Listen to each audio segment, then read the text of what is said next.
Hi, and welcome to the next episode of Belly to Belly. And today we're here to talk about going global preparation. The event's just 3 weeks away now, and we want to really ramp things up. So we're here with Chris Crothall from Transatlantic Translations Group. Welcome, Chris. Thank you. Hi.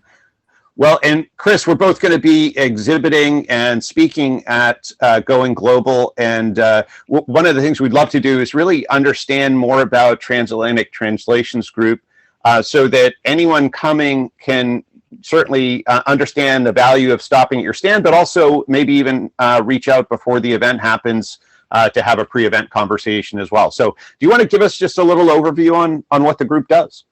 Sure. So TTG, or Transatlantic Translations Group, we help companies bridge the language barrier as they're looking to expand their brands into international markets. If you think about it, billions of people depend on translation and interpreting, some without even realizing it, for their health, education, entertainment, and shopping. I mean, just think about the last time you bought an electronic item which came with instructions. If you take a close look at it, it was more than likely in 6 or more languages. So, our belief really is that localization and translation and interpreting play a fundamental role in any company's growth strategy. In fact, the language service industry is huge. In 2021, the turnover was in excess of £48 billion. And it's actually one of the fastest growing markets globally, expected to reach 74 billion by 2027. So, delivering translations, interpreting localizations for UK businesses and organizations is basically essential when it comes to their expansion into international markets. And our goal, if you like, is to really try and make what can be a bit of a minefield for companies, when they're looking at translation. We're trying to make it as smooth as possible for clients, just making sure that their documentation is professionally translated, and also certainly consistent in language, that their message is also consistent.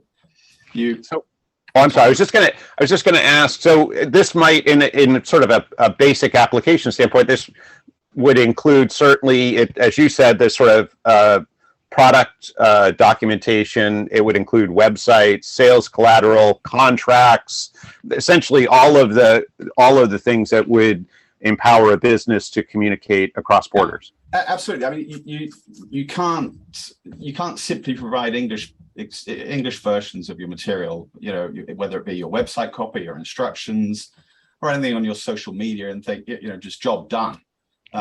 If you want to come across as a serious company committed to selling overseas, you're going to have to translate your documentation. And as you mentioned, if you think about the scope of documents, in some instances, many may even be legally required to be translated just in order to do business overseas. So, for example, instruction documents, if it's heavy machinery, like you mentioned, contracts and communication to suppliers. And then, of course, you've got the sales and marketing side, where you're going to translate websites and client presentations, which are going to help you to win the business you're looking for. So that's essentially what we do. And recommendation is that anybody looking to start working, translating overseas, translating for their clients and things, is certainly work with a translation agency that only use mother tongue translators, i.e., German is their first language, but also what we try and do is use in-country linguists as well. So, if you're translating into Thai, we would use professionals in Thailand. If you're translating to Japanese, obviously in Japan as well. And even here for, in the States as well, if we recommend using a US-based linguist for American English.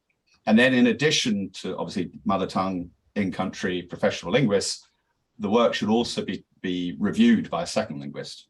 And then if you're doing a lot of marketing material and you're using an external agency, if they don't volunteer it, you should make sure with them that your documentation, you should say to them that you want to have your documents translated by a specialist marketing translator as well.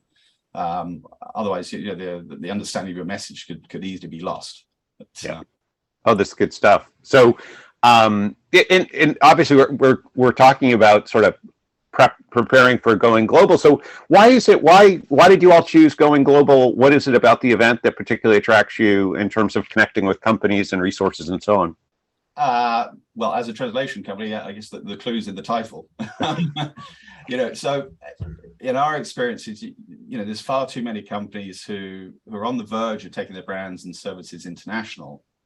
So the idea is there, and it's fantastic that they're looking for bigger fish rather than just a UK market, but they haven't fully considered the language implications, which means they won't have selected a language service partner.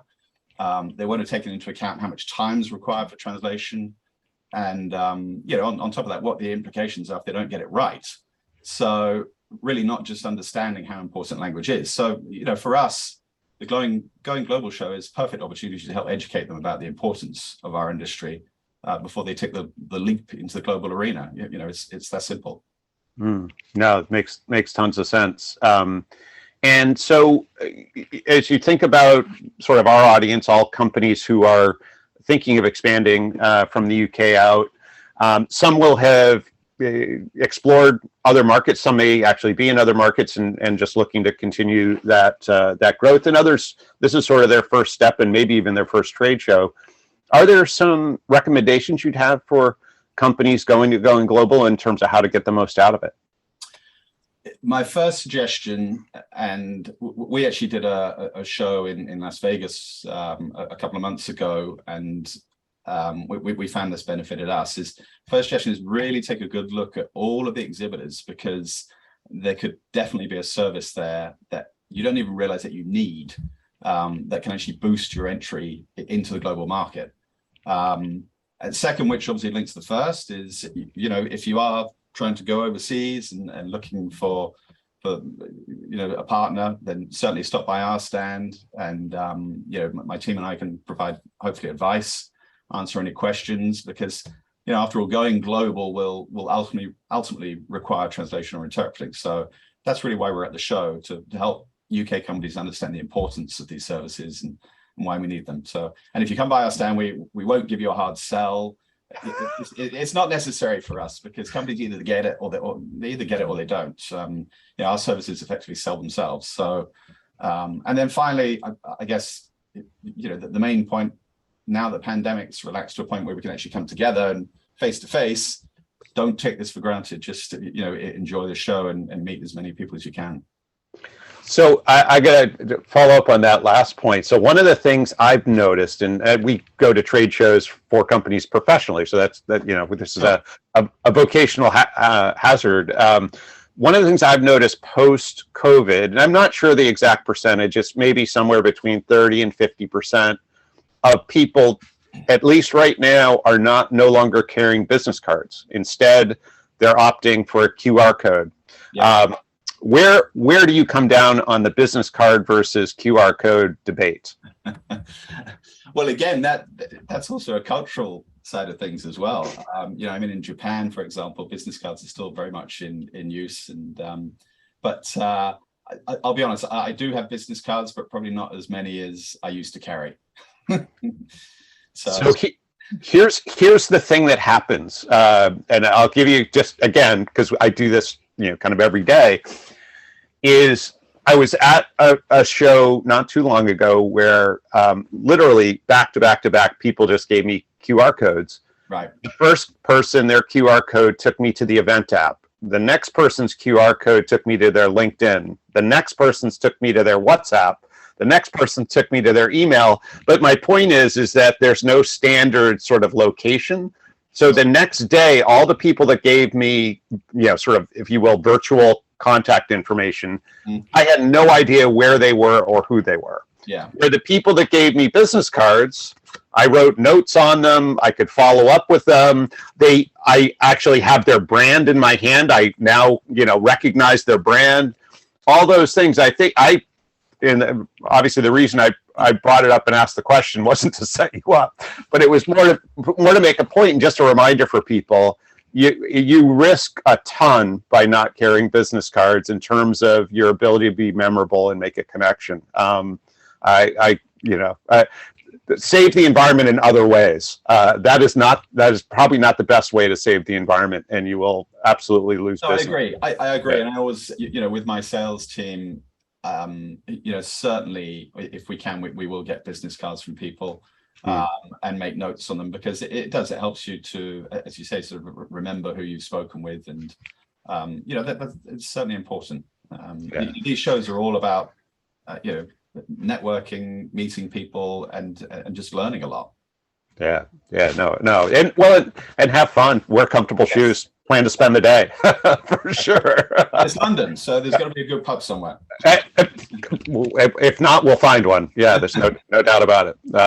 Well, good, Chris. This has been just delightful. I cannot wait to see you in 3 weeks. It's going to be a lot of fun. I'm looking forward to meeting you and your team, and appreciate you spending some time with us today. Thanks very much. Look forward to it.